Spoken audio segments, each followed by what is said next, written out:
My name is Shweta Suresh, and I'm the editor-in-chief of the Tartan newspaper. We're going to start with the VPO position today. It's a new position that was added this year, so it's pretty exciting.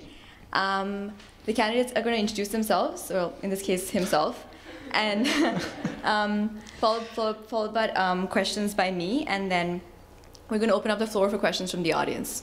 So without further questions, go ahead, Aaron. Hey guys, for those of you who don't know me, my name is Aaron Gross, and I'm obviously running for the Vice President of Organizations position. I want to just thank the Tartan for giving us the opportunity to speak today and for cmuTV for filming.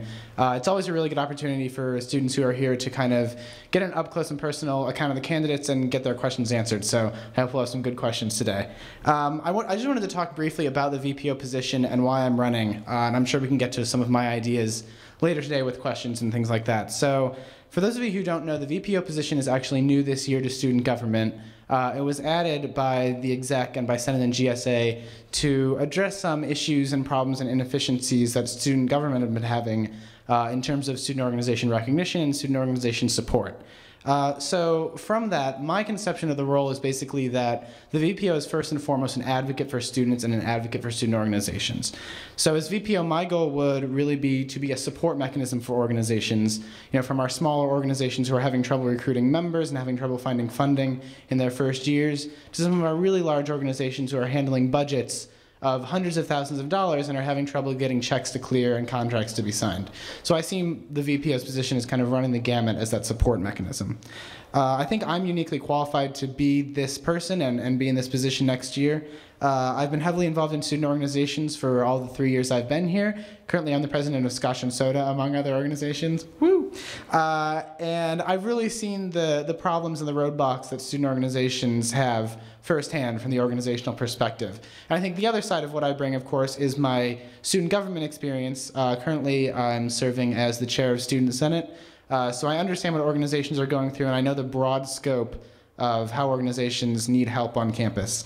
I've been part of the funding process.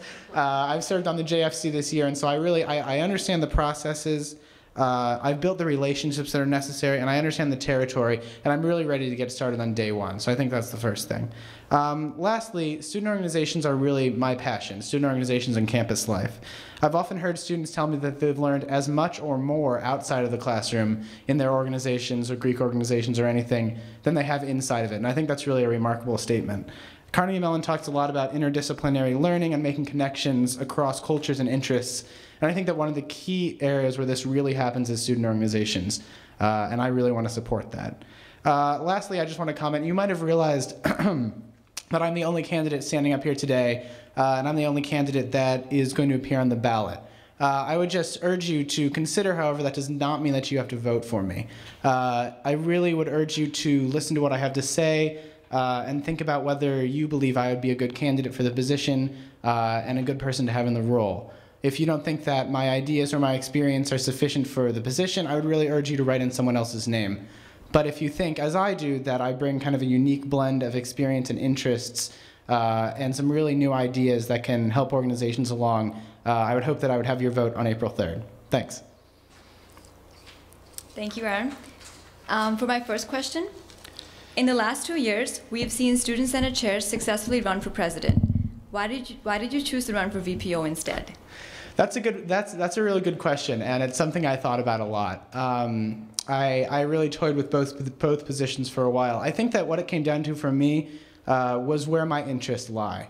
To be candid, I'm not really interested that much in improving the academic experience on campus. That's not something that I'm really interested in, and I think that's something that the president really needs to be interested in. The things that I'm passionate about are student life, campus life, and student organizations. And if I have one more year here to actually do something and achieve something tangible on campus, I think the place where I can make the most impact is really working with student organizations. Really driving down to a deeper and more specific role, and letting the presidential role go to someone else for this year. So. Okay. My second question is, your platform is really diverse and has a lot of different initiatives. Do you think it needs to be more focused? Yeah, so that's a good question, and that's something I've heard. I think that what I tried to do in my platform was really set out a variety of initiatives that I might pursue next year, given the appropriate funding and support.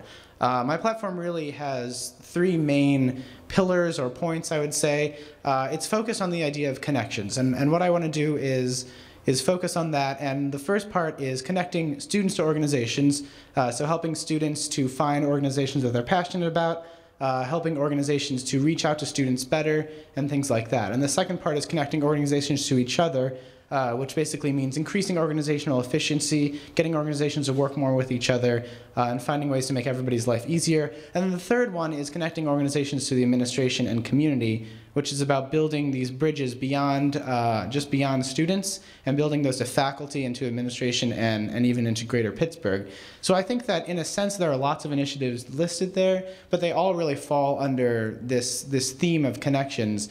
And so I think that while some things may not be achievable in terms of doing them all together at once, I think that I can definitely get started on everything that's put forth in my platform and leave it for future VPOs to finish it. I would, if I can add one more thing, I would just expound upon that by saying that one of the reasons I put forth so many things this year is because I think it's critical that the VPO really be established as a mover and a shaker, I guess I would say this year, that the VPO really establish all the relationships that he or she will need in the future and get involved in as many ways as he or she can so that the future VPO will be able to kind of hit the ground running when they start. Thank you.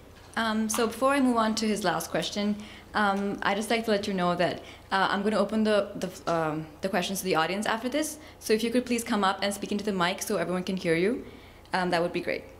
So my last question to Aaron is, financial review for student organizations seems to be an important part of your platform. And with the new Director of Student Activities transitioning into his or her role, what do you think is the most important change that needs to be implemented regarding student finances? Yeah, so financial review, which is a big part of my platform, is basically the question of how we can get student activities financial processes to work better with student organizations. And I think that anybody who's been part of an organization understands the difficulties with just getting a simple reimbursement, which can often take 3 months or more, getting a check cut, getting a purchase order cut. And so that's definitely something I want to look at in conjunction with the Vice President of Finance, because I think they also have a very important role there. In terms of the thing that I would want to see changed most, or the biggest immediate impact that I would see, would definitely be the hiring of an additional staff member to work on student organization accounts. I think that we really see that our current accounts administrator is doing a terrific job, but he's handling the accounts of 200 plus organizations, which I would venture to say is more than most account managers at this university handle. And some of those organizations have incredibly high traffic on their accounts every year. So I think that the key thing to do right off the bat would be to try to hire another accounts administrator. Now, whether that's actually feasible or is going to happen is very debatable, which is why I think it's important to undertake kind of a broad study of what the experience has been from the organizational perspective, and then kind of an analysis of the processes behind the scene to figure out what the first 2 or 3 steps can be taken in terms of process improvement beyond just additional hiring. So. Thank you, Aaron. Sure. So what are some of the most critical internal improvements that you think should be made within COSO? Yeah, so Nara brings up a really good point. Well, one thing that I haven't talked that much about today, but is a really key part of the VPO's job, is chairing the Committee on Student Organizations. COSO is basically the body that extends student government recognition to new groups, and then extends re-recognition to existing groups. So I think there are a lot of inefficiencies in the COSO process, and just some philosophical changes that need to happen. I think that first of all, I would really want to undertake a conversation about what the philosophy of new group recognition is, why we recognize new groups, why we wouldn't recognize other new groups.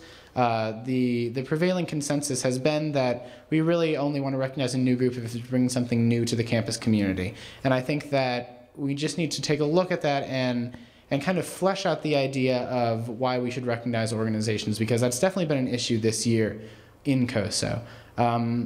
I'm generally in favor of recognizing new groups as much as possible. I think that it should be really up to the group to see whether they succeed or fail, not up to COSO, and I think COSO should really act as a support for them. The other changes I would make would be to really speed up the re-recognition process. Re-recognition should really be a time for organizations to check in with COSO, and for COSO to ask them, how has student activities been serving you this last year? How has student government been serving you? How can we improve? not something for them for COSO to go and nitpick through constitutions and things like that. If an organization has already been recognized for several years, they should be re-recognized really rapidly. So I would start re-recognition in the spring, so that any groups who had leadership transitions who wanted to submit their application could do it immediately, right off the bat, get those processed over the summer. And so we wouldn't have to wait until the end of the fall semester for organizations to be re-recognized. Lastly, I think in terms of new recognition, although it's hard to, obviously we want to establish a philosophy, but the other thing is that we should put a timeline on new recognition. It really shouldn't take longer than a month for a decision to be rendered on a new recognition group, and that's kind of the long estimate. COSO should be working really proactively with the group to go and make sure they have a constitution and make sure they have members and get them recognized, not leave them in limbo for 3 or 4 months, which sometimes happens.